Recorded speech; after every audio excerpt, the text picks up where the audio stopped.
Nderuar teleshikues, mirëmbrëma. Që nga njeriu i parë, që kur është krijuar njeriu i parë, pas majmonit, dhe deri sot nuk na kam parasysh një luftë që sapo fillon dhe mbaron. Bëhet fjalë për Erion Velin, i cili u lëshua nga burgu me të gjithë fuqinë e firmës tij për t'i marrë Edi Ramës bashkinë, po ndoshta edhe gjëra të tjera. Dhe po me këtë fuqi e anulloi luftën që sapo kishte nisur. Madje deklaroi se e ka marrë shumë malli për Edi Ramën. Ja le ta ndjekim.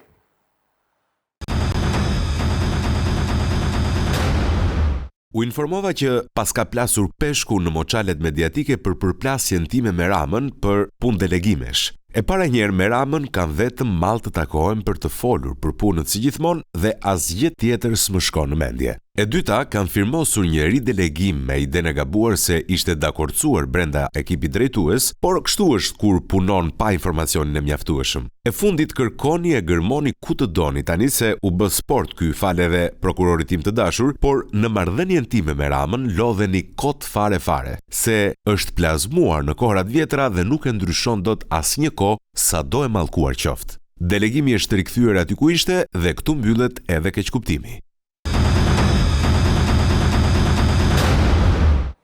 Dhe është vion tjetë ka qeshraket, nderuar teleshikues, se sa dhe në momentin që po flasim, ka shumë zëra që thonë që Erion Velia nuk e ka shkruar këtë deklaratë. Ndoshta po, ndoshta jo. Edhe kjo mund të ndodhë. Pra, ta themi më saktë dhe më qartë, ky Bole Çelik, sikur se e ka përshkruar veten, u zbyth në mënyrën më të pabesueshme të mundshme. Për të folur për këtë çështje dhe për hetimet ndaj tij, unë kam në studio Klodiana Lala, gazetare, drejtuese e tjerë në Shënjestër, po paruar të themi gjithmonë News 24. Ola Xama? Faleminderit shumë. Kam vendosur që vetëm epitetet e gjëra të vetëm Klodit. Më në tjerë me në lej, pa. Ty s'do të them tani se duke sikur duke dendur, ti duke sikur kërthesim gjithmonë partinë tënde. Jo. Po. Pa në soko, mirë se të gjeta. Në njerë emri mjafton e kupton ses. Dhe zoti Andi Bushati. Faleminderit shumë. Në lidhje direkte do të kem avokat Jordan Dasin, që ndihmon her pas herë studion tonë, se keni edhe mund të më paraqisni avokatin që ta përshëndes, minimalisht. Nuk është kur tjetë, me paraqisni dhe unë dhe kolegët e mi e përshëndetim. Avokatit në thotë në një gjë, po në fakt avokatit ju dojë sot fjala, se u morë një gjë krejt në menduam që aja avokat. Do njerë digjen gjerat. Përshëndetje, në mbrëma. Si ke qenë, aja mirë. Do njerë digjen gjerat në dakikën e fundit. Dhe kupton? Ne të thirrëm ty për të thënë që kur shkarkohet Erion Velia se u bë gati dhe shkarkimi, çfarë duhet bërë, si shkarkohet e tjerë, po ti do t'i thuash, si shkarkohet, nëse se mund ndodhë nesër pas nesër të kemi vjojmë ngjarjen dhe ne do t'ujmë përsëri bashkë pas pak minutash, sa po unë të pyes kolegët për fillimin dhe do t'jemi bashkë. Faleminderit shumë që merr pjesë. Faleminderit. Atëherë, zonja Lala, të kalem ty të parën. Mund na shpjegoni, unë mora vesh një pjesë mirë gjërash dhe më erdhi mirë kur pash që ato që unë pash dhe kuptova se unë dikur kam punuar dhe unë gazetar, edhe në teren kam dalë të gjitha, dhe kur pash që gjërat pjesën më të rëndësishme, gjërat ti kishe të qarta dhe të sakta, me thënë drejtë më erdhi mirë. E të pak keq. Keq nuk më vjen tani, se unë nuk është se po të konkuroj ty. Atëre, mund në shpjegoni qartë, thjeshtë, që popullata ta kuptoj mirë, si nisi dhe si u shua për pak orë kjo luftë që Velia i mendoj që mund t'i hapte Edi Ramës direkt nga burgu. Ylli, në mbrëm në celularin tim, pra mbrëmjen e kaluar, në orën 23:50 minuta, më ka britur një shkres, me thënë drejtën më duk pak e pabesueshme dhe më është dashur një kohë goxha e konsiderueshme që ta konfirmoja, një shkres që mbante datën 18 mars dhe kishte firmën dhe vullën e kryetarit të Bashkisë së Tiranës, zotit Erion Veliaj.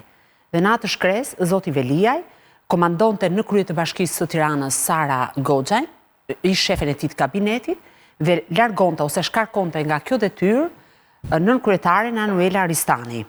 Ajo çfarë nuk arrija të kuptoja kishte të bënte me faktin se Sara Goxhaj deri para pak ditësh nuk ishte në detyrën e nënkyetares dhe ligji parashikon që të ushtrosh kompetencat e kryetarit duhet të jesh patjetër nënkyetar në detyrë. Zoti Velia në datën 18 mars, me çfarë u informova më pas nga burimet, kishte firmosur 2 urdhra. Urdhrin e parë e disponon. Është zonjë, janë të dyja bjonde, po domethënë në pozicion i bie në krahun. Janë të dyja zonja Sara, njëra është. E veshur me të zezë. Po e sqaroj me të zezë, në rregull. Se duhet ta shikoj me bjonde duket si. Jo, po them për për opinion publik pa paragjykim, që të kuptohemi. Qartë. Atëherë, urdhri i parë kishte të bënte që zoti Velia kishte emëruar zonjën Goxhaj nënkryetare të Bashkisë së Tiranës, për shkak se njëra nga nënkryetaret në detyrë është larguar nga bashkia me leje lindje dhe ishte vendi vakant për këtë arsye. Dhe me ta emëruar nënkryetare të bashkisë, automatikisht më pas e kishte komanduar si kryetare në detyrë. Pra kjo ishte pak a shumë fabula. Në momentin që kryeministri është vënë në dieni të këtij urdhri, në informacione që disponoj, dhe besoj edhe ju mund t'i keni të verifikuara, ka shkuar me njëherë në ambientet e Bashkisë së Tiranës dhe ka patur pyetje parë që kryeministri ka bërë, ka qenë që a është i ligjshëm një urdhër i tillë, së pari, pra pyetje e parë, dhe stafi i tij, sekretari i përgjithshëm zoti Alban Dokushi, por dhe stafi tjetër i bashkisë është përpjekur t'i shpjegojë kryeministrit që ky urdhër ishte i ligjshëm sepse ata e kishin takuar me autorizim prokurorit, për shkak se zoti Veliaj është me funksion kryetar bashkie, dhe së dyti ai kishte kompetencën për ta bërë një gjë të tillë. Ktu ka filluar debati mes zotit Rama dhe të besuarve të zotit Veliaj në Bashkinë e Tiranës. Një moment zoti Rama i ka kërkuar dorëheqjen zotit Dokushi, duke i thënë që ju mund vijoni të riktheheni në detyrën e mëparshme si drejtor juridik. Zoti Dokushi ka refuzuar dhe në atë moment zoti Rama ka refuzuar ose më saktë ka urdhëruar të mos protokollohej shkresa. Pra shkresa që emëronte Sara Goxhaj në krye të Bashkisë së Tiranës dhe anullonte komandimin e Anuel Aristanit mos protokollohej. Dhe ka patur, unë kam qëndruar paktën 3 orë ditën e sotme përpara Bashkisë Tiranës, përpara gjitha lëvizjet, ishte situatë e tensionuar, domethënë dukej që brenda Bashkisë gjërat nuk shkonin si duhet, dhe zoti Rama në informacione që disponoj janë bërë gati shkresat dhe është ridërguar në kohën kur zoti Veliaj ishte duke u pyetur ditën e sotme në SPAK përmes avokatëve, janë dërguar shkresat e reja që kanë të bëjnë me rikthimin në detyrën që kishte Anuel Aristani dhe largimin e disa zyrtarëve të bashkisë nga pozicione që kishte. Kryetare bashkisë në detyrë.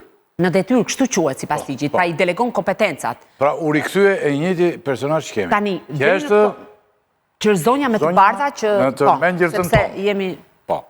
Dhe problemi është këtu, ajo çfarë nuk di, kjo në këndvështrimin tim e parë si një luftë të hapur mes kryetarit të bashkisë dhe kryeministrit, sepse Anuel Aristani në këndvështrimin ton, pra në mënyrën se si ne e pam, shihe si e besuara e kryeministrit, ai u emërua në këtë detyrë ose u komandua në datën 14 shkurt, vetëm 4 ditë pasi zoti Velia ishte në arrest, dhe pati tension shumë të vazhdueshëm për disa orë me radhë. Ajo çfarë nuk është konfirmuar zyrtarisht është fakti. Ai ka firmosur zoti Veliaj shkresat e dyta që i kanë shkuar, sepse nga drejtoria e burgut të Durrësit, unë nuk kam marrë ende një konfirmim që zoti Veliaj të ketë nxjerrë nga qelia e tij shkresat e firmosura pra që janë dërguar gjatë ditës. Kjo është një pikpyetje që duhet ta sqaroj zyrtarisht Bashkia e Tiranës, gjë të cilën mund të shtojnë detajun nga që kam biseduar me disa njerëz, pasi nuk jam autorizuar të them emrat e tyre, por që janë afër këtij ambienti, thonë që sot po, është e vërtetë, komunikimi është kryer me Eren Velin, ai ishte tërhequr, ka menduar, domethënë me idenë që e ka disinformuar zonja që folëm e para, dhe ai është tërhequr dhe ka mbritur në mendimin që ka bërë një gabim dhe tani ai duhet zhberë dhe është bërë kështu.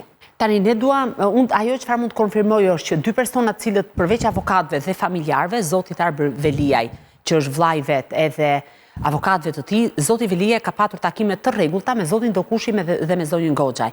Për shkak se duke qenë njëra shefi kabineti. Kush është Sara? Është po pra Sara Goxhaj, sepse ka qenë shefi kabineti.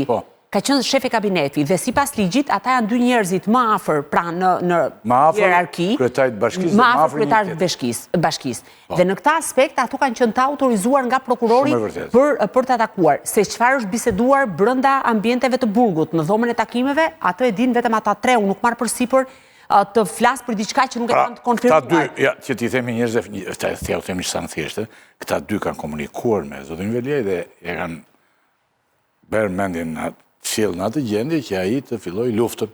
I kanë thënë të gjitha gjërat dhe ai e ka filluar luftën dhe ka emëruar zonjën që thamë në krye të bashkisë. Ka që thjesht vallë, se ky është problemi. Kaq. Okej. Unë dyshoj me thënë drejtë. Po kaq se ka detaj të tjerë për cilët do të pyesun ty dhe gjëra shumë interesante, që pak më përpara. Po, patjetër. Se ata i bën me lehtësinë më të madhe dhe i bën njeriu në kushtet e burgut mund të bëj shumë gjëra njeriu. Ka gjëra shumë të thjeshta. Ndonjëherë ne mendojmë, Klodi, ne mendojmë që gjërat janë shumë të thella, kur ato mund të jenë fare të sipërfaqshme. Zoti Bushati, si e komentoni ju që këtë që ndodhi në pak orë, si thuaç, në një kohë shumë të shkurtër? Ka disa aspekte nga mund të shofësh. E para është gjendja e marrëdhënies së Rama Veliaj, që me ç'duket, pavarësisht se ç'thot Veliaj në fund, duket që ka degraduar në një shkallë që deri tani nuk ishte parë në publik. Po, kjo është deri diku marrëdhënie personale. Këtu më interesante është marrëdhënia mes institucioneve. Pra, është kush është Veliaj dhe është kush është Edi Rama. Me shtagër kryeministri shkon dhe mbledh punojësit e bashkisë, ju jep direktiva dhe anullon urdhra. Edi Rama nuk është i zgjedhur i qytetarëve të Tiranës. Nuk e ka atë bashki pronë të vetë. As nuk mund të caktoj dhe as nuk mund të caktoj njerëz atje. Pra, dhe par këtë, mënyrën se si Rama po sillet si komandant i bashkisë me futjen e Erion Veliajt në burg, unë mendoj se gjithmonë e më shumë përforcohet edhe hipoteza apo dyshimi se mos është Rama ai që ka trysnuar për burgosjen e Veliajt. Sepse kemi pasur gjatë këtij muaji edhe në këtë studio shumë debate, ha? Do me thënë, burgosja Veliajt është një produkt natyral i një drejtësie të pavarur, apo është një lobim politik? Mënyra se si Rama po sillet, që pas burgosjes Veliajt, i që ato 3-4 ditë e para, tregon si kur Rama e ka dashur këtë, dhe pastaj në këtë kuptim, Veliaj ngelet një burgosur si Lefter Koka, apo si Arben Ametaj që është narrati. Apo ish ministri i shëndetësisë, apo? Një burgosur politik që është atje me vullnetin e atij që nuk e lë të bëjë dhe detyrat që pavarësisht se i burgosur i takojnë me ligj. Detyrat e kryetarit bashkisë. Të kryetarit bashkisë. Zonja Xama, zoti Soko, si e komentoni ju këtë që pat orët e fundit, a jeni pak të habitur? Unë nuk jam e habitur, sepse më shumë do t'isha habitur si kur zoti Veliaj të mos ta kishte kuptuar faktin që nuk kam mbështetjen e Partisë Socialiste dhe të kryetarit të Partisë Socialiste që prej momentit të fillimit dhe që prej momentit të arrestimit të tij.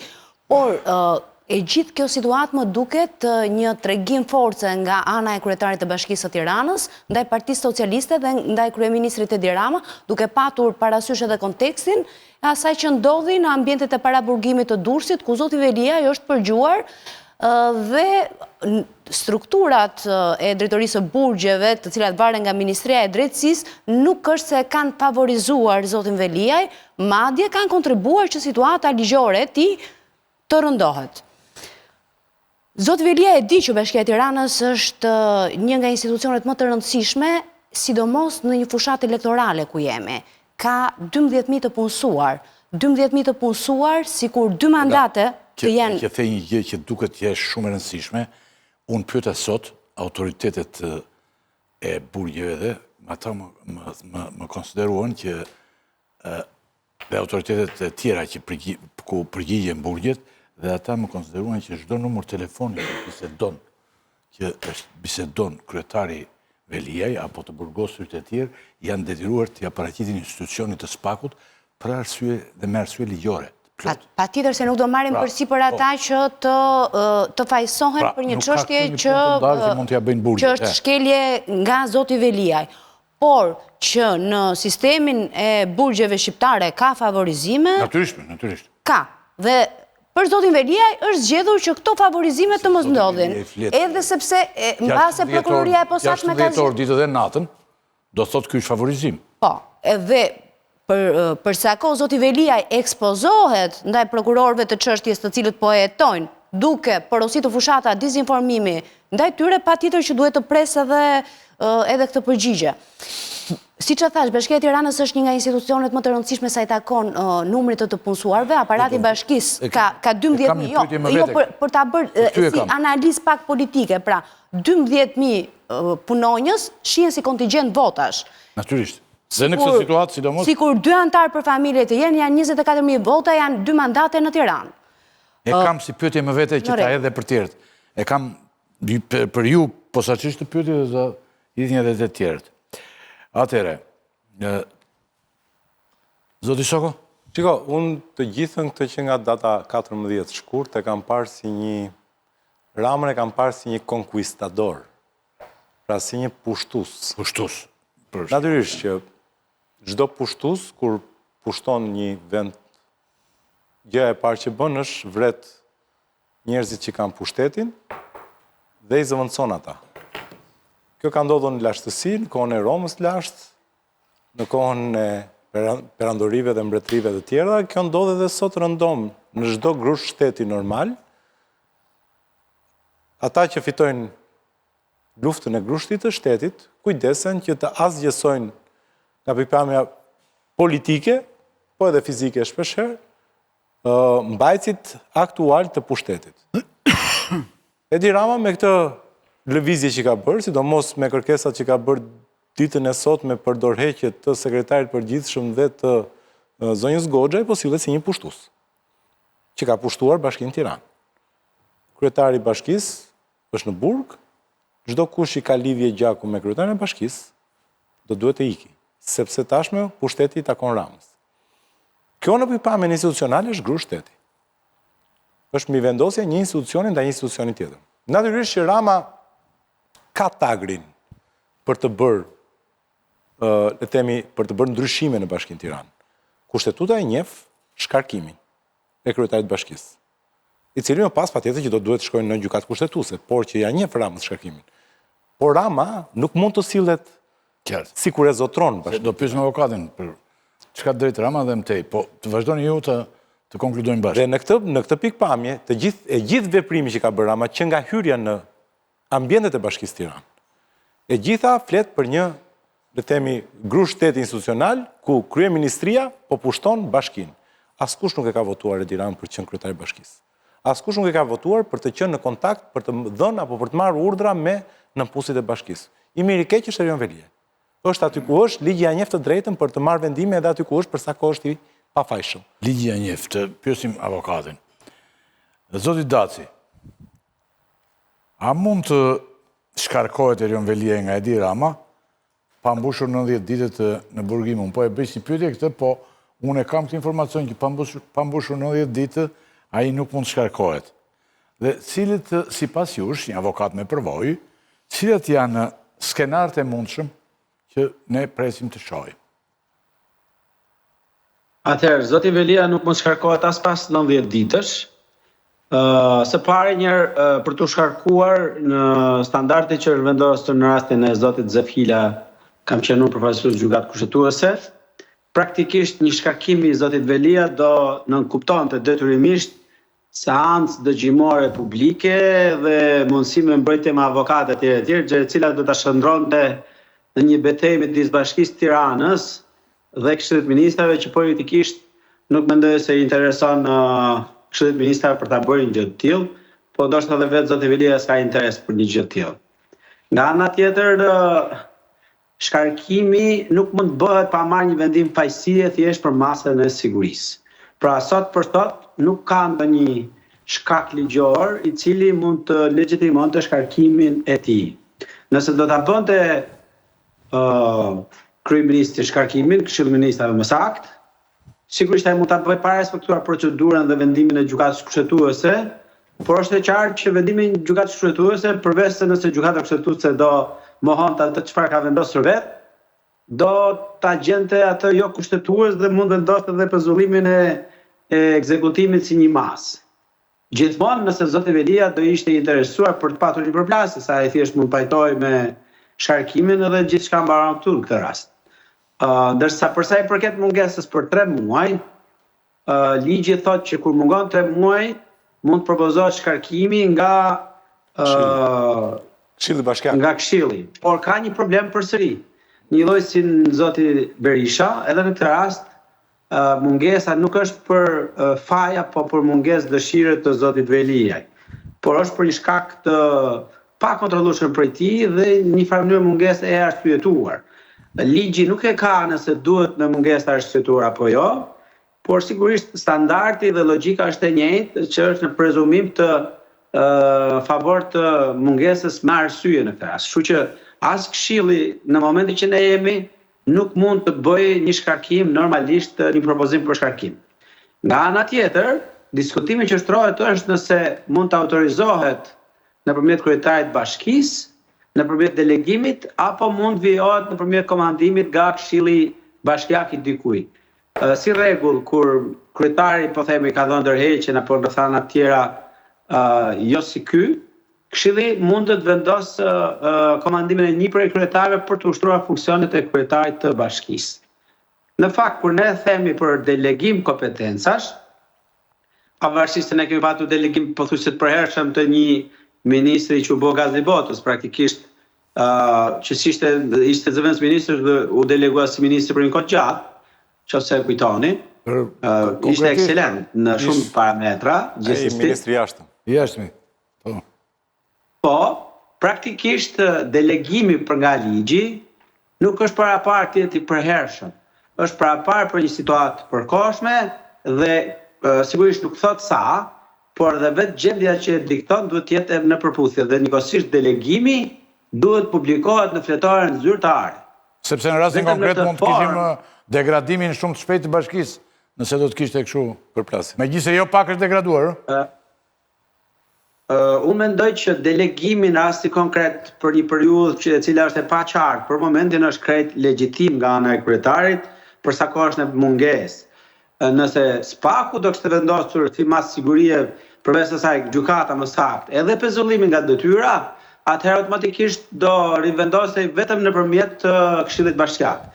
Por çdo skenar, të jemi sinqert, nuk besoj se do ndodh skenari i shkarkimit si për shkak të komplikacioneve juridike, por edhe për shkak të nevojës për të shkuar zgjedhjet parakohshme, gjë e cila me sa duket nuk është në dëshirën e mazhdorancës aktuale. Për shkak edhe të ngarkesës që ka për zgjedhjet e përgjithshme.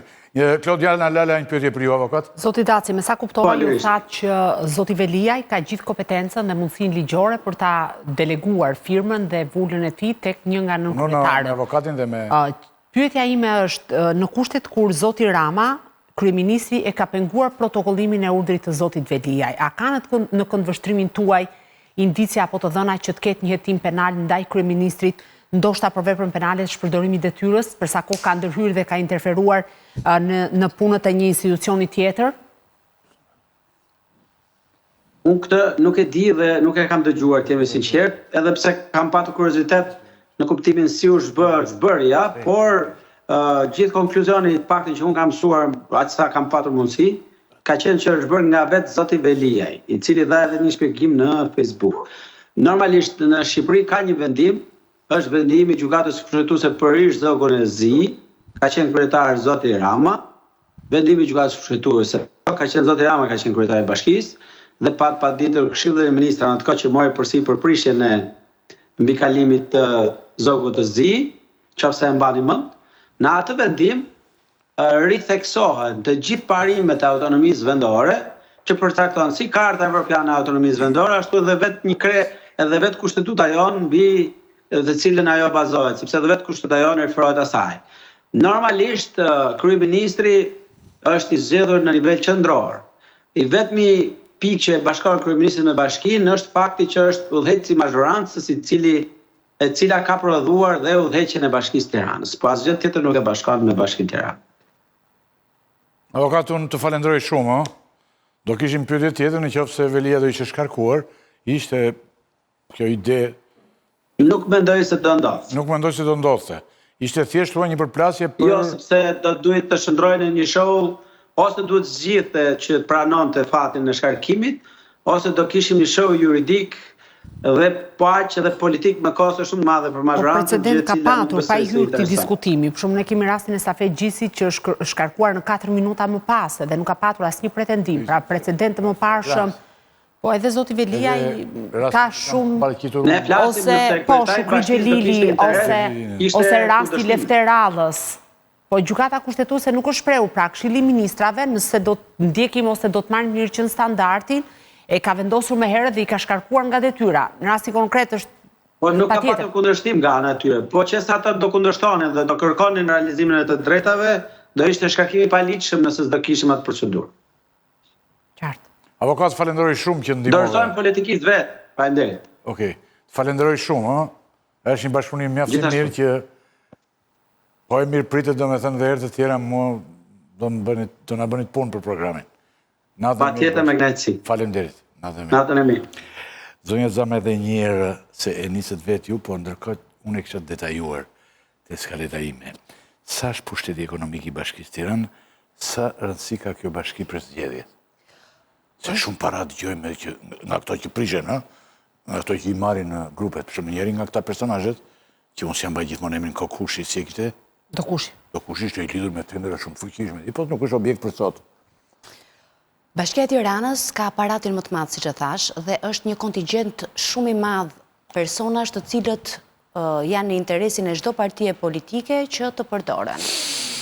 Patjetër që opozitës i intereson një përçarje e marrëdhënieve mes kryetarit të bashkisë Erion Velia dhe zotit Rama, sepse edhe orientimi i votës për 12.000 punonjësit në aparatit të bashkisë së Tiranës, në fakt janë 9.000 dhe pjesa tjetër janë tek kompanitë SHA që janë varësi si institucione ndërmarrje publike të bashkisë së Tiranës, 12.000 punonjës, siç po e thoja edhe pak më përpara, sikur 2 antarë për familje të kenë janë 24.000 vota dhe janë 2 mandate vetëm për Tiranën. Dhe lufta më e madhe partive politike patjetër që është për Tiranën, i cili ka si qark edhe numrin më të madh të mandateve. Por pushteti ekonomik i bashkisë së Tiranës në kontrast edhe me bashkitë e tjera ka të bëjë edhe me buxhetin që kjo bashki ka. Duke qenë se në Tiranë jeton 1/3 e popullsisë, është bashkia më e madhe, rrjedhimisht ka dhe buxhetin më të madh, që për vitin 2025 është 388 milionë euro, një vit më parë ka qenë 350 milionë euro, ndërkohë që 320 milionë euro merren të ardhura nga taksat, që është edhe bashkia që mbledh taksat më të mëdhaja. Po të marrim në analizë apo të llogaritim 10 vjeçarin e drejtimit të bashkisë nga kryetari Erion Velia, janë 3 miliard euro fonde afërsisht që ai ka menaxhuar. Dhe patjetër që në të gjithë këto miliona euro që flasim, ka tendera, flitet për asfaltin elektoral, flitet për ndere, për punë publike, për grupe ekonomike që lobojnë dhe që duan të marrin paratë e buxhetit të bashkisë së Tiranës. Një tjetër pikë e rëndësishme pse bën pushtetin e bashkisë së Tiranës shumë të kërkuar janë lejet e ndërtimit. Një gazetar më shkruan që ka 20.000 punonjës. Janë 12.000 punonjës. 12. Okej. Madje i kam edhe me dokumenta. Mos e vazhdojmë.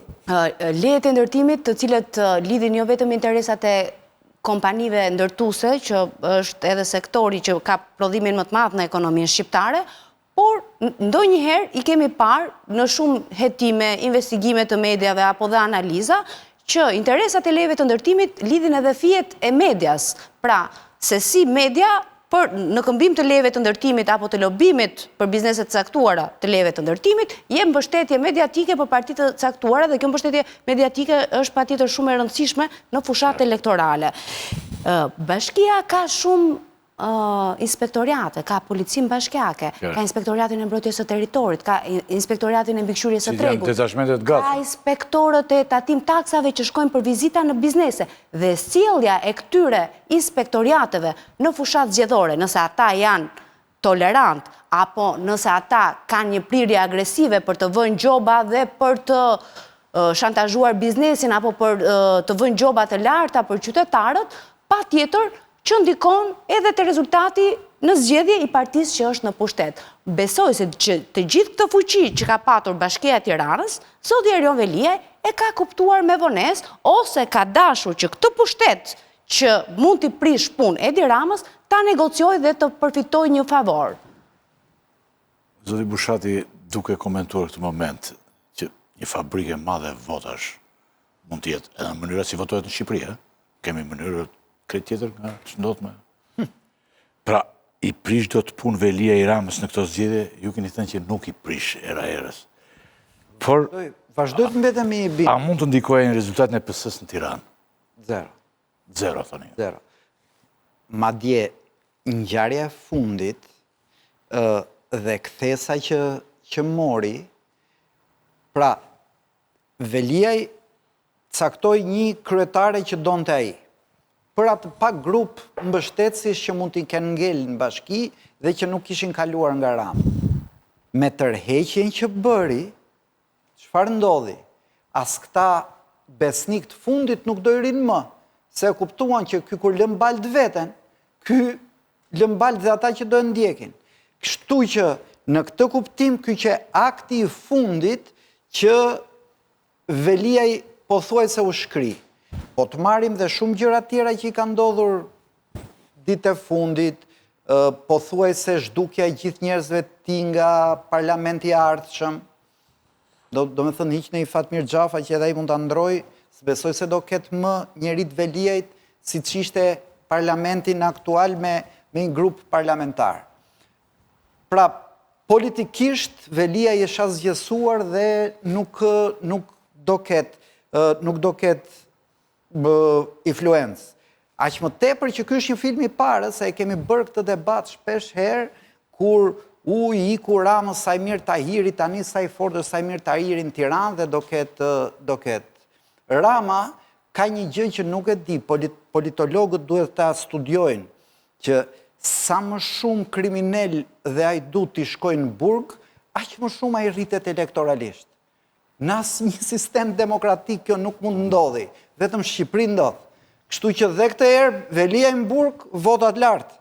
Vetëm që këtë kontrast, Tahiri ishte i shkarkuar, nuk e kishte fuqin që të kishte në dorë shkarkimin apo jo të një punonjësi që mund t'jetë potencial. Okej, po prapë ishte një figurë e rëndësishme. Ka një ndryshim. Pano ti e mendon në një lloj si Bushati? Shiko, unë besoj se Erion Veliaj ka dy lloje influencash në elektoratin e Partisë Socialiste në Tiranë. Është influenca kinetike e direkte. Pak shumë fizike, ja thua një mënyrë më shikusit. Influenca e drejt për drejt që ka ai në lidhjet që Ola i përmendi pak, në materialet, do me thonë që jo ka kaq punonjës. Jo energji kinetike, po energji. Po, kjo është influenca kinetike që pra është influencë me lidhjet të drejt për drejt, që e kanë në bazë të numeracionit të ndërmarrjes së cilën komandon, pra drejtori i ujësjellësit ka 300 punonjës. Po fillove kështu me duke i marrë fizikës e këtyre shumë fjale, po u bë deputet zotrit, që s'ka dot më pastaj me gjuhën shqipe. Ja, s'është. Jo, po bëj shaka. Shumë e njohur. Bëj shaka.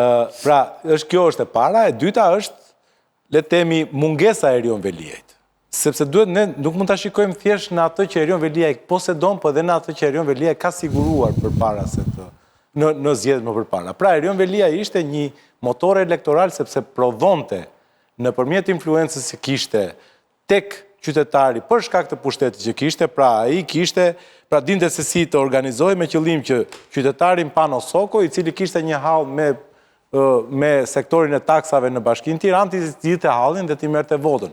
Apo kishte një hall me Inuvin, ti zgjidhte hallin dhe ti merrte votën. Kjo është influenca potenciale. Ajo që thot Ola është e drejtë për drejta, pra ka 12.000 punonjës herë 2 veta, ka kaq të punësuar në kompanitë që marrim tendrat e Bashkisë Tiranë, apo që marrim lehtë ndërtimit të Bashkisë Tiranë. Por Erion Velia nuk duhet nënvlerësuar si potencial elektoral të mund. Prandaj dhe dëmi që i shkaktohet zotit Rama, përveç se fakti që unë nuk besoj se nga ajo që pash në atë imazhin e mitingut që u bë, unë nuk pash njëri të gëzuar që kishte shkuar tek takimi i zotit Rama. Përkundrazi unë i pash të gjithë të sikletosur, qoftë edhe për orën, po qoftë edhe për keq trajtimin që po ju bëj, sepse po mbaheshin përtej orarit të punës, dhe po ishin detyruar të duartrokisnin, dhe e pash Ramën shumë në siklet që luante me arpezhat e zërit të vet për të marrë një duartrokitje dhe ata se duartrokisnin. Pra i duke si mishi huaj. Rama aty ishte si mishi huaj. Konkluzioni i Bushatit, ja një sekond, konkluzioni i Bushatit është kemi një eksperiencë shumë të gjatë si popull, që partia del gjithmonë me fortë. Nuk diskutohet më. Dhe që del gjithmonë më... Shiko, ne kemi rast të parë këtë, kur ne kemi një njeri me pushtet real, jo të deleguar, por me pushtet të fituar, si që është një kryetar bashkie, do të ri përballë kryeministrit në këto gjithë. Unë di që Ramës mirë nga burgosja e Veliajt nuk i bëhet. Pra, elektoralisht nuk fiton një. Unë po bëjmë pyetje tjetër indirekte për të... A do me thënë, sa ta përmblet, pra, a do të humbas, sa do të humbas, sepse për të fituar nuk fiton. Është o barazim, o humbet. Tani, sa do të humbas Rama nga futja e Erion Veliajt në burg? Për të fituar nuk fiton, elektoralisht.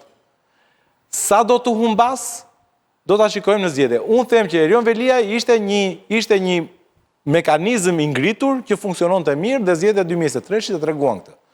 Dhe zgjedhja 2021 të treguan përsëri, edhe përgjimet e kanë treguar me ato që dolën për Mariglen Qatun apo të tjerë, të cilët merrnin përsipër dhe çonin përpara projekte elektorale në pjesë të ndryshme të Tiranës. Nëse gjykimet janë të ndryshme në këtë histori për të parë sigurisht, por Bushati përmendi një emër që është afër që ai mund të mos jetë ta Xhafaj nesër. Cilët janë njerëzit afër të Veliajt, po flasim në rastin konkret njerëzit e pushtetshëm, njerëzit e Partisë Socialiste. Dhe kush kanë tentuar nga ta të ndihmojnë Qeli? Dhe ti do thuaj diçka tani këtu se. Jo, unë mendoj që zoti Veliaj në momentin që u arrestua. Pastaj nëse ti nuk do të thuash, unë do të bëj pyetje tjetër që është afër kësaj pyetje. Jo, unë për këtë pjesë. Problemi është që zoti Veliaj mendoj që ndoqi një strategji të gabuar që në mënyrën se si e ndërtoi narrativën e vet pas arrestimit. Dhe unë kam qenë këtu në këtë studio, zoti Veliaj mund të ishte në një situatë tjetër ligjore, nëse do t'ishte marrë me çështjen në mënyrë procedurale dhe jo në luftën ose në kurthin ku besoj të vetët e futën. Është e vërtetë ajo që thot zoti Berisha, që në përgjimet e zotit Veliaj përmendet një term redaktori. Zoti Veliaj, pjesa më e madhe e statuseve të tij janë sigurisht me dakordsinë e zotit Veliaj, po janë shkruar nga jashtë. Pra ai ka folur për thelbin dhe më pas aty është shkruar për ta. Pastaj një makineri dhe normale. Një makineri. Për shembull, kjo duket edhe në media, e kupton, duket qartësisht në media. Që mendohej që mund të ishte shumë pranë zotit Veliaj dhe që zoti Veliaj e përmend në përgjigjet e tij dhe që ka një lloj urrëtie, nëse mund ta them kështu, është zoti Mazniku. Mendohej ose të paktën Erion Veliaj e ka pritur që zoti Mazniku do të ishte një ndër njerëzit e tij shumë afër dhe që do të bënte të pamundurën për ta mbështetur. Ju mendoni që Mazniku nuk është afër?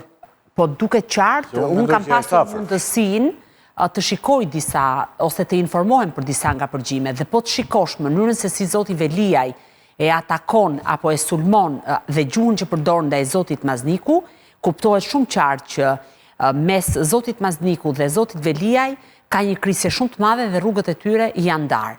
Klotilda Bushka. Po. Në ato informacione që kam unë, dhe zoti Mazniku, pra në emër të zotit Mazniku, zoti Veliaj flet me një urrëtie dhe flet me një gjuhë në këndvështrimin tim pa përshtatshëm, nuk është një gjuhë që i drejtohet dhe adresohet një miku apo një bashkëpunëtori të ngushtë. Pra duket sikur zoti Veliaj diku në mes të rrugës e ka kuptuar që është tradhtuar dhe nga zoti Mazniku. Klotilda Bushka ka qenë deri dje afër zotit Veliaj, sot nuk besoj. Klotilda Bushka ka qenë shumë pranë zotit Veliaj.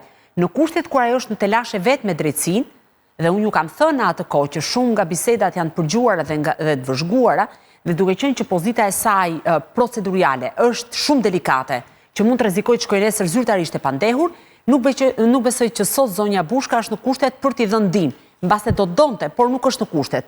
Fatmir Xhafaj është në pikpyetje për vete, për pushtetin që ai ka. Pra sot që flasim, Fatmir Xhafaj luftën duhet ta ketë me listën e hapur, hyn apo nuk hyn në parlament. Nëse hyn në parlament, mund të ketë një shans apo mundësi për t'i dhënë ndihmë ose për ta mbështetur, se ndim basë është jo fjalë dur.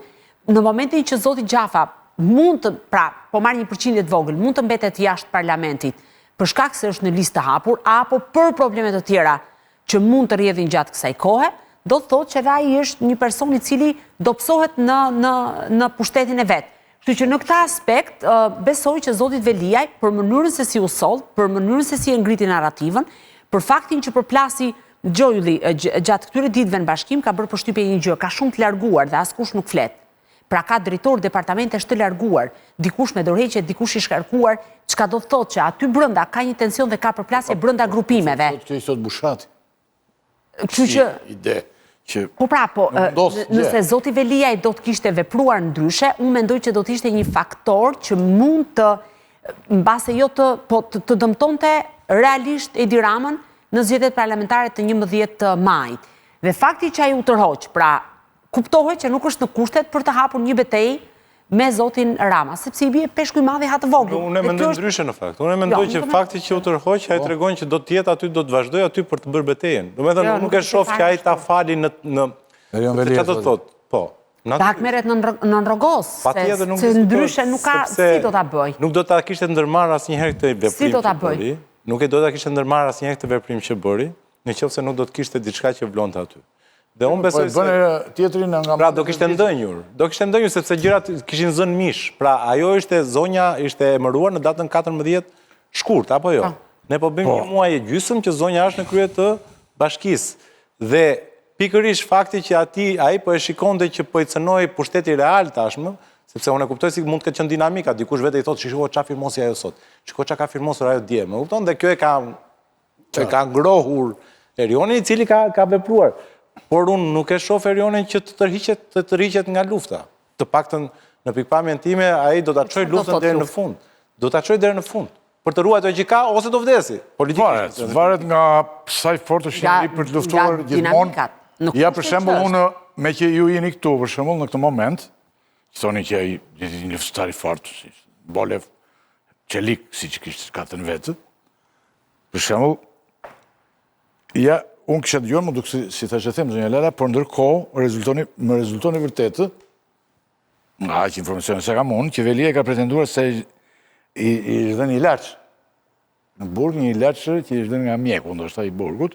Kjo është historinë vete pastaj. Ja, po do ta themi se ne për publikun ja ta themi se çfarë. Ishte dhënë ilaç, hapje, çdo ditë dhe domethënë hapje që ka nikur nga qarkullimi para 5 vjetësh, jo 1 minutë. Edhe ai pastaj ka folur për qartë, këtë të përgjimit e konsiderojnë të përqartë dhe ka kërkuar dhe psikiatrin në burg. Ka kërkuar psikiatrin gjithë dhe ndoshta çfarë informacioni keni? Ndoshta ka vajtur aty psikiatri aty. Nuk është informacion, janë urdhra të cilat janë të administruar edhe në dosjen e timore, por edhe në drejtorinë e burgut të Durrësit. Zoti Velia pasi është bërë me dije nga përgjimet, ka pretenduar që nuk është në gjendje të mirë psikologjike dhe për këtë arsye ka kërkuar konsult me psikiatrin, me argumentin duke thënë që unë ndoshta nuk kam qenë në situatën më të mirë mendore dhe për këtë arsye kërkoj konsult sepse është e pamundur që unë të kem folur në këtë mënyrë. Ky ka qenë pretendimi i zotit Veliaj. Në dijenin time, ministri i drejtësisë zoti Manja ka bërë një urdhër në bashkëpunim me drejtorin e përgjithshëm të burgjeve dhe është dërguar për inspektim në burgun e Durrësit zonja Drita Jaka, që është shefe Drita Jaka është shefe e sektorit të shëndetësisë në burgje, në drejtorinë e përgjithshme të burgjeve. Është ndoshta zyrtarja më e gjatë në këtë institucion. Të paktën prej 15 vjetësh e mbaj mendun, ndoshta edhe më herët. Dhe zonja Jaka, përpara se të shkonte të merrte kontakt me zotin Veliaj, ka bërë një inventar sipas dokumentit që ndodhet në dosjen e timore, të gjithë barnave që kanë hyrë dhe janë sepse barnat shkojnë. Ishte ky pretendimi për barnin e vështirë Bushat? Që të jep të efekte. Tani është bërë Bushati qesh, po tani... Jo, po ndodhin ato, po kesh se është bërë një inventar i të gjithë barnave që janë, pra që kanë hyrë në burg, ato që ishin gjendje dhe ata që ishin dhënë personave të paraburgosur apo të dënuar. Dhe pas kësaj, në bashkëpunim dhe me mjeken e burgut, është një mjeke ndoshta në prag të pensionit duhet jetë zonja, është e moshuar, kanë shkuar dhe kanë marrë kontakt me zotin Veliaj, dhe rezulton që zoti Velia gjatë kësaj kohe ka marrë vetëm ilaçe për tensionin. Pra ka patur, sipas epikrizës, vetëm problematika me tensionin e lartë. Pra kjo ka qenë paka shumë situata. Megjithatë, zotit Veliaj i është kërkuar nga ana e drejtorisë së burgut që nëse do ta shohë të nevojshme mund të transferohet në qendrën spitalore të Burgjeve për të bërë të gjitha ekzaminimet dhe ai nuk ka shkuar deri në këto momente që ne flasim. Patjetër, që zoti Veliaj, si çdo i paraburgosur tjetër, mund të ketë shqetësimet e tij shëndetësore, drejtoria e përgjithshme e Burgjeve ka detyrimin të gjorë. Detyruar që këtë hapëm që nuk e ka pirë. Këtë thot raporti. Këtë thot raporti, tani është e vërtetuar, këtë duhet ta thonë institucionet. Raporti thot këtë gjë dhe ky raport është i administruar. Nuk e them unë, ky raporti është vënë në dispozicion edhe avokatëve të zotit Veliaj, bëhet në 3 kopje, Julli, mbahet një në Ministrinë e Drejtësisë, një në Drejtorinë e Përgjithshme të Burgjeve dhe një në Drejtorinë 3 kopje i bënde këtu, me ndrimek, jo më të mos i bëjnë në Burgje. Po, 3 kopje i bënde. Ti ki unë tani? Po bëjmë në shaka tani që ti ki. Të iki unë tani? Mos bet atmosfera burg, dënjoja. Të iki unë tani? Hajde, jo. Okej.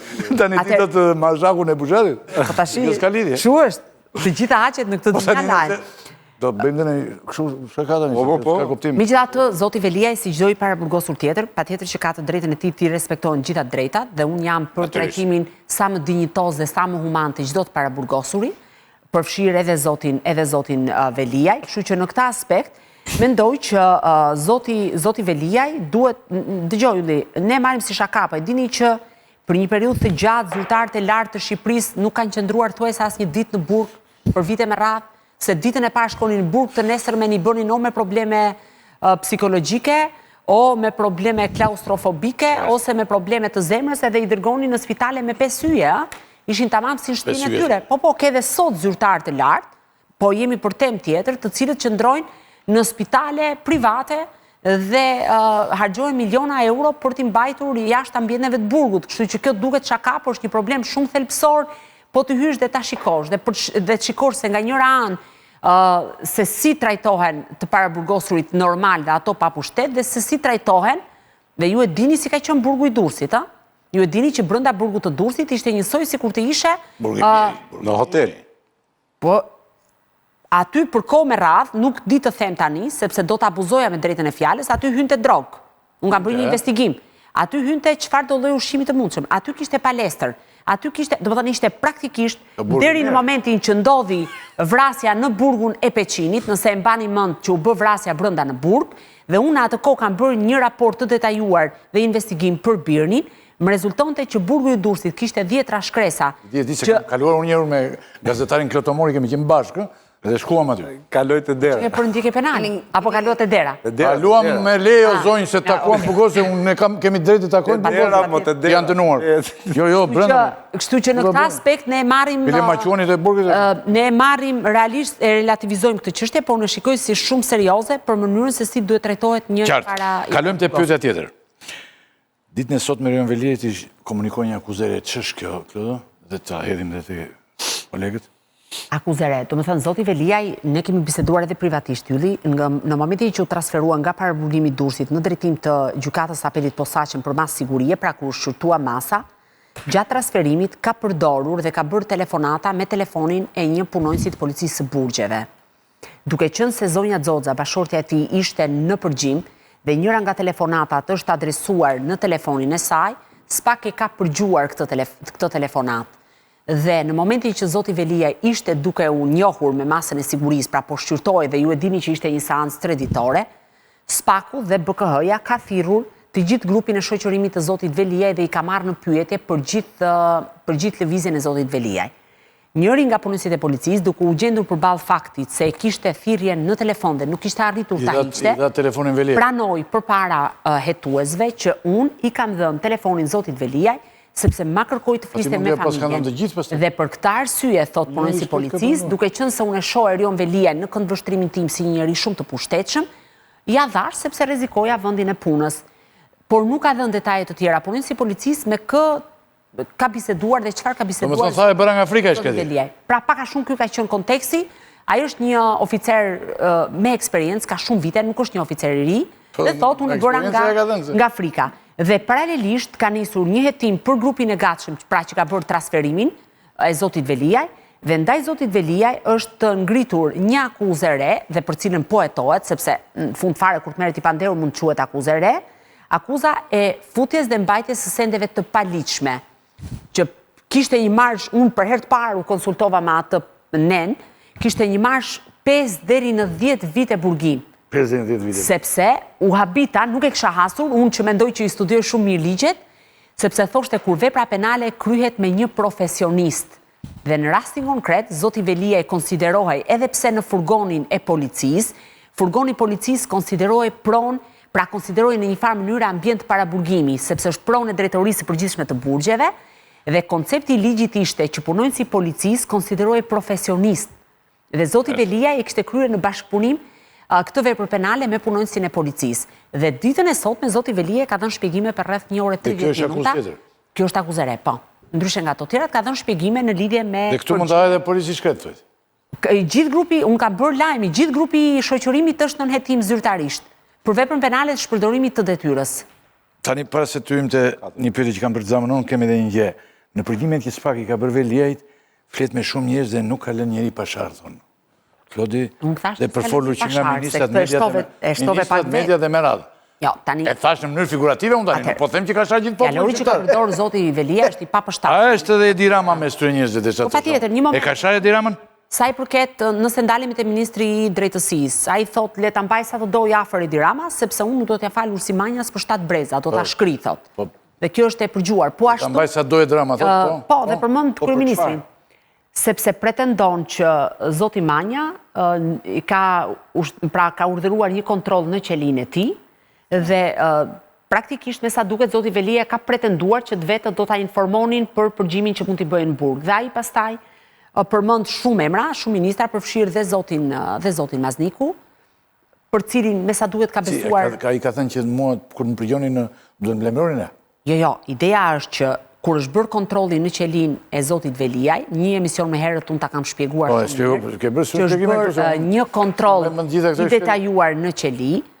Kur është bërë emaili, drejtoria e përgjithshme e burgjeve në krye të emailit thot, ky kontroll në zyrën në qelin e zotit Veliaj, sektorin përkatës, se nuk mund t'i them sektorët për shkak se konsiderohen sekret, dhe godinën përkatëse, është bërë me urdhër dhe porosi të ministrit të drejtësisë.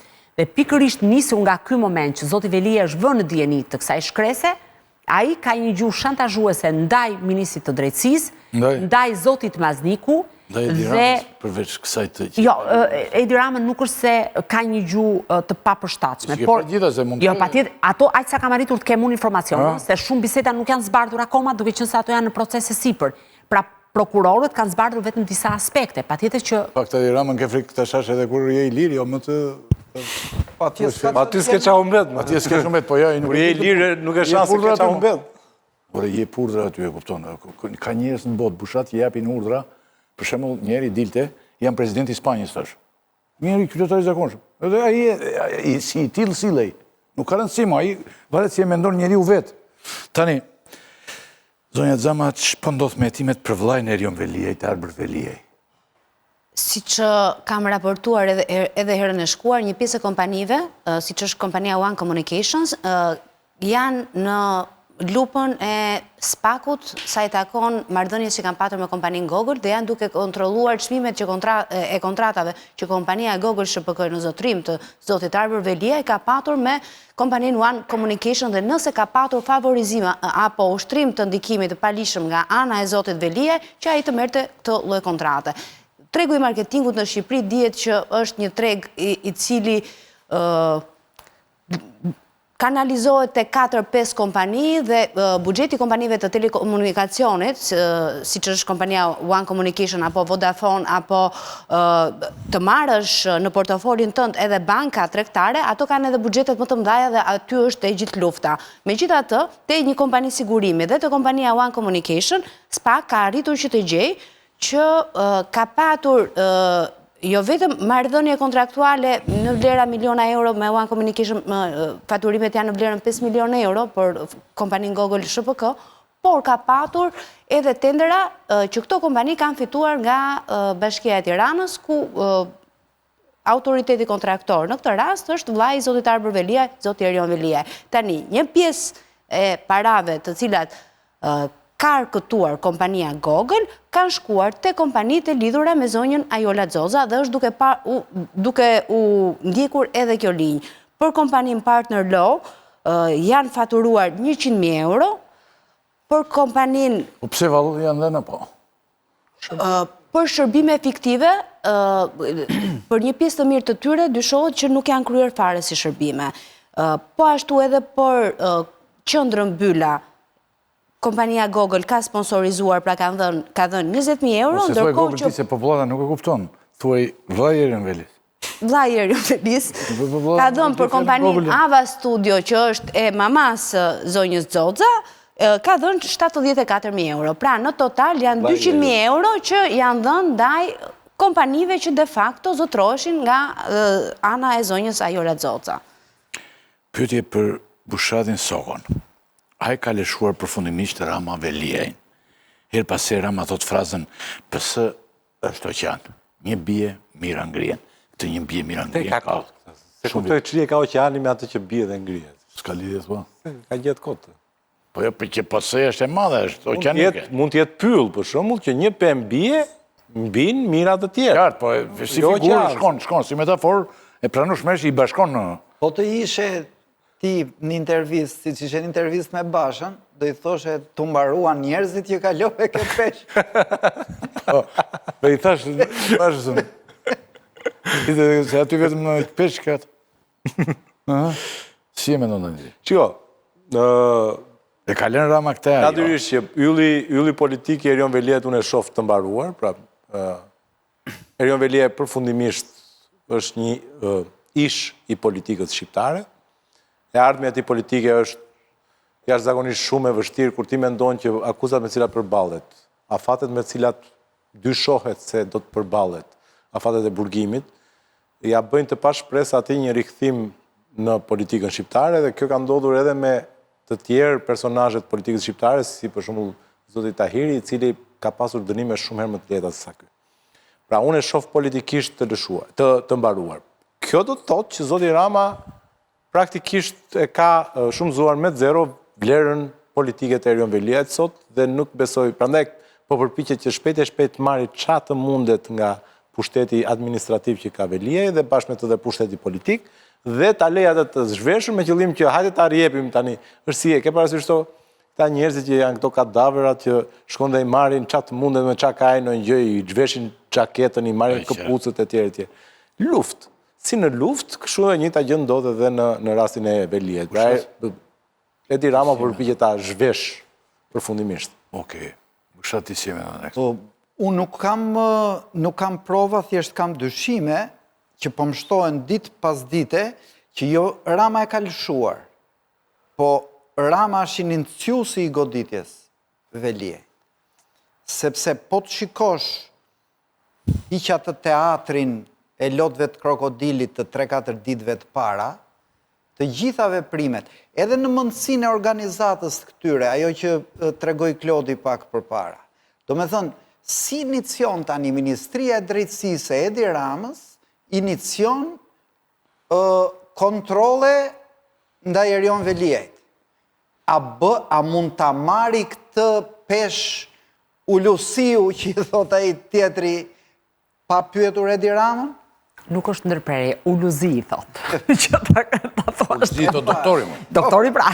E para, e dyta. A i pa emër të ndryshuar nuk të flet. E para, e dyta. Qofse mban mend kur u futën sa ishte arrestuar Veliaj. Të gjithë mediat e Veliajt, që pak a shumë janë dhe media mbrojtje të Ramës, thoshin këtia ka bërë Belinda Balluku. Po Belinda Balluku mund t'ja bënte prapa krave të Edi Ramës Veliajt këtë punë? Po njerëzit pse u nxorën nga lista dhe u dogjën si deputet për parlamentin e ardhshëm gjithë mbështetësit të Veliajt. Do me thënë, s'kemi fakte, ta thash, por kemi shumë pikë pyetje që na bëjnë të hamënsojnë që pas kësaj mund të ketë qenë Edi Rama. Dhe kjo shpjegon dhe tjetrën, sepse u trimrua Spaku për të bërë atë që ne e quajtëm goditjen më të madhe të Spakut deri sot. Ndërkohë, Bushati ka di më konsumoj, unë e kisha që pyetje tjetër këtë që duke sigur ka një aleancë Rama-SPAK në rastin Veliej. Rama lavdroi Dumanin dhe kam respekt për të thënë, ndërkohë nuk u se mbrojti Veliejin. Dhe nuk ka lejuar dhe njerëz nga partia për këtë punë. Tani, gjykata e lartë rrëzoi sot edhe kërkesat e Ajola Xozës dhe Arbër Veliejt për kontrollet e banesave. Çfarë rëndësie ka ky vendim për procesin Veliej? Pa shkuar të kjo pyetje, ju pyetet pak më herët a e ka lëshuar Edi Rama Erion Veliajn. Unë mendoj që sot duhet na shqetësoj një gjë tjetër, fakti që zoti Rama është duke uzurpuar pushtetin, ose më saktë është duke uzurpuar një institucion si që është Bashkia e Tiranës. Do të thënë, dhe kjo duhet realisht na shqetësoj si qytetar të këtij vendi dhe si qytetar të Tiranës. Jo, por ne duhet ta ne jemi qytetarë të Tiranës dhe Edi Rama nuk është mandatuar dhe nuk është zgjedhur nga qytetarët e Tiranës për drejtuar Bashkinë e Tiranës. Ka dy mundësi, ose shkarkoj Erion Veliajn dhe vazhdo rrugën për plasën e gjykatë kushtetuese, ose lëre të ushtrojë kompetencat në kushtetues. Po e ka bërë në raste tjera, po të dojë se gjykata kushtetuese mund ta rikthejë se ama në duhen 3 muaj. Edi Rama mund ta bëjë. Ideja është se Safet Gjicin e shkarkoi 4 minuta pa bërë Safeti reagimin në Facebook, Edi Rama e shkarkoi tani se ne në këtë vend kemi jetuar. Edi Rama e shkarkoi pa e mbaruar Safeti i shkret atë se është edhe smur. Pa e mbaruar dorëheqjen, po është shumë rënd në burg. Atëherë, pa e mbaruar dorëheqjen Safeti, tani nuk e di se s'do të hija asaj pjesë se është temë tjetër diskutimi, po problemi është që pa e mbaruar Safeti dorëheqjen që e bëri dhe me gabime të rënda ortografike dhe harroi dhe familjen ta shkruan ta aty, Edi Rama e shkarkoi. Pra, ajo çfarë ne duhet na shqetësoj është që kryeministri nuk mund të uzurpojë kompetencat e një pushteti tjetër. Ai Bashkia e Tiranës është një pushtet vendor që duhet të vetë rregullohet, patjetër ka mekanizma se si vetë rregullohet, se si administrohet buxheti i bashkisë, se si administrohet ai institucion në këndvështrimin tim është i kalbur, po tani ne Erion Veliajt mund t'i rendisim të gjitha faktet, provat, dyshime që ka SPAK-u, mund të merremi me të sa të duam, por ama në këtë pikë duhet jemi të ndershëm me veten dhe me opinionin publik. Nuk mund Edi Rama të marrë kompetencat e kryetarit të bashkisë. Për shkuar tek pyetja juaj, gjykata kushtetuese, gjykata e lartë ka vendosur mospranimin e rekursit për kërkesat që kanë të bëjnë, janë jo vetëm nga zonja Xoza, por edhe nga zoti Arbër Veliaj. Unë e konsideroj këtë si një çështje shumë të rëndësishme, sepse fakti që gjykata e lartë vulos dhe lë në fuqi kërkesat për kontrollin, për kontrollet në bizneset e zotit Arbër Veliaj, në bizneset e Ajola Xozës dhe gjitha provat pra legjitimohen që janë gjetur aty si që është celulari apo të tjera me radhë, automatikisht kjo në një farë mënyre i jep mundësi SPAK-ut të vijojë se nëse do të rrëzohej sekuestroja sot nga gjykata e lartë ose do të rrëzoheshin kontrollet, shumë aspektet të çështjes penale të zotit Veliaj mund të rrezikoheshin. Sot kjo blindon shumë më tepër dyshimet e SPAK në raport me zotin Veliaj, zonjën Xoza, por edhe personat e tjerë. Kështu që në një farë mënyre ne dim shumë mirë që pjesa më e madhe të dhënave janë përftuar nga celularët e sekuestruar. Jo vetëm nga zonja Xoza, por edhe nga i vllai, nga bashkëpunëtorët e zonjës Xoza e të tjera me radhë. Në këtë aspekt kanë ishte shumë i rëndësishëm ky vendim sepse është në favorin e SPAK-ut dhe blindon akuzën. Sigurisht është në disfavor të zotit Veliaj. Në fakt i leme një fjalë për mua më hyri një seri mesazhesh që kërkojnë të dinë më shumë për këtë që shpjegove për Safet Gjicin. Çfarë ka ndodhur realisht dhe çfarë është? Zoti Gjici kërkoi liri me kusht për shkak të gjendjes së rënduar shëndetësore që ka patur, nuk mund të bëj dot me dije diagnozën se nuk ma lejon ligji, por është çfarë ligji tani nuk ka gazetar? O Klodi do mësomi me këtë. Gazetari po e mori vesh. Si të zhruar të thënë. Skepse është kuriositet Zoti Rakipi, nuk në interes publikut. Jo, nuk është në interes publikut e pikriza. Ajo çfarë mund të them me fjalë thjeshta për publikun është që Safet Gjici, edhe pse në këndvështrimin tim akti që ai kreu ishte moralisht i dënueshëm, ligjërisht i dënueshëm, ishte akti më i shëmtuar që ka ndodhur ndonjëherë. Për mua, unë e kam thënë që ndryshim. Me ai akti ndodh gjithmonë dhe vetëm Safet në shkret morën për atë thua ti. Sot në këndvështrimin tim, atë filmuan Safeti e Engri thuaj. Ai kal që kap shiu lemin. Por sot në këndvështrimin tim, afro 2 vjet më vonë duhet të kthehen pak te letrat, nuk kam asnjë arsye që Safet Gjici në atë gjendje që është të qëndroj në masën e sigurisë arrest me burg, sepse të gjitha epikrizat dhe në spitale private edhe në spitale shtetërore rezulton në gjendje problematike shëndetësore me një smundje të rëndë. Smundje të rëndë që është ajo që një... Nuk dua të hyjmë andes. Ja, nuk do të shkojmë, po i urojmë të lirohet. Sa feti është i fundit këtu që edhe s'ka pik logjike, por tani kam një pyetje tjetër unë, bushat sepse kemi vënë re gjithësisht në këtë procesin Velia, mbështetjen e mediave e ka humbur Velia pas përgjimeve, sidomos pas këtyre përgjimeve, kishte mbështetje goxha të fortë dhe pas arrestimit, shumë të fortë. Mund të them për shembull, unë, kaq sa kuptoj si gazetare, se ndoshta nuk kuptoj dhe shumë, po mbështetjen më të fortë që ka patur një njeri në këto 35 vjet, edhe pas arrestimit në media, është mbështetja ndaj Veliajt. Si më dhe ka humbur këtë mbështetja, po jo, thodi. Nuk më rezulton që ta ketë humbur. Mbështetjen të mediat që kanë mbështetur gjithkohën e ka pothuajse të plot, boll të shofësh vetëm faktin e sotëm. Ky dokumenti dhe përplasja me Ramën, emrimit, shemrimi, u botua deri mbas dite kur Erion Veliaj reagoi vetëm nga mediat kritike me Veliajin. Pra, edhe faktin që çfarë po ndodhte, të gjithë mediat pranë qeverisë e fshehen.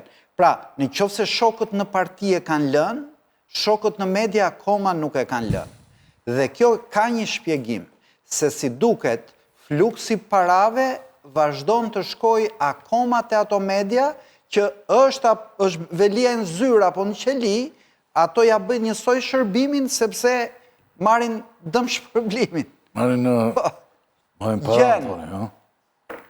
Ka njeri për Shiko, Erion Veliaj, atë ka pasur armën e vetë më të fortë. Pra, dhe temi Erion Veliaj nuk është mbajtur për njeriu që ka bërë punët më të mëdha apo për imazhin apo për vizionin e tij për ndryshimin e Tiranës. Erion Veliaj ka qenë njeriu i cili do të mbahet mend, kryetari i bashkisë i cili do të mbahet mend si njeriu që e ngriti formën në institucion.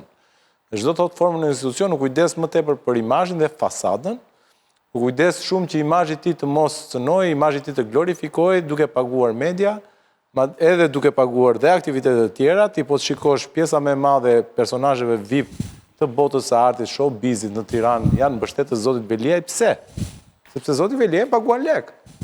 Dhe natyrisht që ai këto lek ka dy zgjedhje, o ti çojë ti bëj kopshe çerdhe dhe njerëzit të fillojnë ta vlerësojnë për punën që bën, ose ti çojë te mediat, ti çojë te artistët dhe njerëzit ta vlerësojnë për atë që ai reklamon se bën.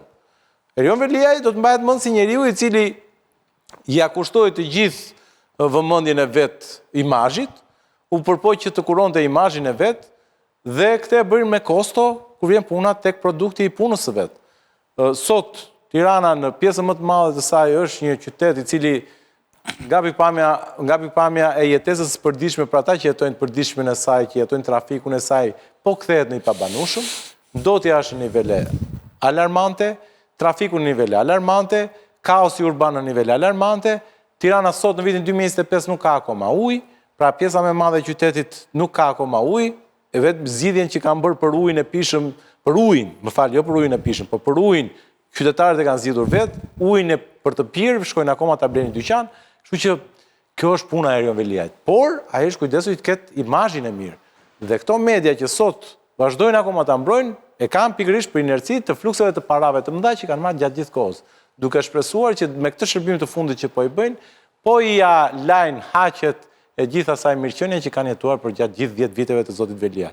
Dhe duhet të themi një gjë që zoti Veliaj kishte shansin për të qenë kryetari i bashkisë më jetë gjatë në Shqipëri, nëse do ta mbyllte këtë mandat, nuk ka arritur dot Edi Rama. Edi Rama ka qenë 11 vjet kryetar bashkie, zoti Veliaj do bëj 12 vjet, po si duket nuk ja la fati që të arrinte zotin Rama dhe do të mbetet te 10 vjeçari. Ola? Erion Veliaj mbase do përfshihet te modelet dhe literaturat e shkollës së gazetarisë se si nuk duhet bërë gazetari, sepse për një kohë të gjatë në newsroomet shqiptare, media të cilat kishin lidhje të drejtë për drejtë me zotin Erion Veliaj, si përmes interesave në lejet e ndërtimit, si për interesat të tjerë ekonomik, përmes kontratave dhe tenderave publik, apo edhe parave që dërgonte dhe vetë zoti Veliaj dhe reklamave që ofronte kompania e vllajt të tij, raportoi sot me Bashkinë e Tiranës, presim çfarë do të sjellë me ujë transfer zyra e shtypit. Ky ka qenë për vite me radhë në shumicën e redaksive të medias shqiptare, raportimi gazetarëve të sociales që mbulonin Bashkinë e Tiranës. Nuk kishte asnjë kronik kritike, nuk kishte asnjë emision kritik, flasim për mediat kombëtare dhe ato që kanë patur vëmendjen e opinionit publik, dhe në rastet kur disa gazetarë vendosnin në mënyrë personale që të merrnin një nisëm dhe për të raportonin një ngjarje, Erion Veliaj do të mbahet mend si ai kryetari i bashkisë i cili i shkruante pronarit për të hequr gazetarët nga puna. Madje edhe për komente që mund të bëheshin në rrjetet sociale duke kapur kulmin. Tani, nëse analizojmë situatën ku ai ndodhet në ambientet e paraburgimit, të njëjtën gjuhë fyese dhe shantazhuese që ka përdorur jashtë qelisë, ai vazhdoi që ta përdorte brenda qelisë edhe ndaj prokurorëve dhe njerëzve të drejtësisë. Ktu shohim që një pjesë e mediave të cilët kishin nisur fushatat e dizinformimit pra të shpifjes ndaj prokurorit Olzdado dhe gjykatësit Erion Bani të jenë ndalur dhe ka një korrigjim. Megjithatë, një pjesë tjetër e mediave vazhdon që të raportojë anën editoriale pro zotit Erion Veliaj për sa kohë që parat janë duke rrjedhur. Parat të rrjedhin. Po kush i jep këto? Ai si izoluar është vetë. Jo se si të vetë, ai si ka dhënë vetë. Prandaj edhe lufta për plasja për Bashkinë e Tiranës ishte aq e madhe sot. Ishte e madhe dhe thoj. Po vllai ton duket aty në burg vazhdimisht. Po vllai ka kompaninë e marketingut që dërgon reklamat dhe furnizon shumicën e mediave. Kështu që kjo është lidhja më e dukshme. Ne po flasim për lidhjet pa dukshme. Kjo të kishte në gjetje ajo. Nuk kam që të them përveç fakti që Erion Veliaj ndërtoi një ngrehin që nuk ishte asnjë themele dhe ajo ngrehina e zuri poshtë se ishte një ngrehin që bëri ndërtoi një imazh të rrem, edhe kam përshtypjen që sapo imazhi i tij nuk ishte më me drita, me regji, me kasetat regjistruara të tjera me radhë tregoi fytyrën e vërtet të vetën. Pra tani ne po shohim Erion Veliaj në vërtet, i cili vepron në panikësi, i cili merr vendime në panikësi, për i cili nuk është jaftë të bëj betejë, i cili tërhiqet sa po Edi Rama i shkel syrin apo i ngre pak zërin, kështu që mendoj tani po shohim kryetarin e vërtet të bashkisë që në 10 vjet u kujdes më së shumti për të ndërtuar një imazh të rrem për opinionin publik. Ndëruar të shikuesni për pjesën e parë, besoj kaq kishim se do të vinë ditë të tjera dhe do të flasim përsëri, ku do mblidhemi, ne fjalët kemi. Kësë thamë dhe tani e që ai ndanë gjerat e të gjithë ndajnë në vendin pushtetet e gjitha, ne s'kemi gjithë jetë ndorë, për fjallë do mblidhemi vazhdimisht. Fjalla nuk është e bëna një gjë të madhe, u në vrasje gjera, por edhe rëmbimet madhe mëdha që ndojnë në këtë vend, por ne fjallën kemi. Por kjo luftë që filloj, në me thënë, sa po filloj, u mbaroj, ishte si objekt për ne për sot dhe u përpoqim të diskutonim me zonjat e nderuara dhe me dy të ftuarit e tjerë, dy zotrinjt. Unë do t'i falenderoj shumë zonjën Klodiana Lala dhe Ola Zama për ndihmën që dhanë sot. Dhe pastaj ne do të vazhdojmë fjalët. Në pjesën e dytë do të mbetet zoti Pano dhe zoti Bushati dhe do flasim për zgjedhjet. Lufta e ashpër shumë është këtu tani, po dhe qesharake. Edhe ashpër, edhe qesharake. Allah tani. Do futim fare pak publicitet dhe do vi këtu zoti Agron Sheh dhe Tedi Blushi. Partia Mundësia dhe partia tjetër. Partia Liris. Edhe do flasim, bisedojmë, themi në një gjithë përpiqemi, a do themi dot. Nuk e di këtë nuk e u garantoj dot dhe nuk ju them dot të nderuar të shikues se pastaj do thoni që mblodhen dhe stan gjë post tam. Publicitet dhe rikthemi me njerë.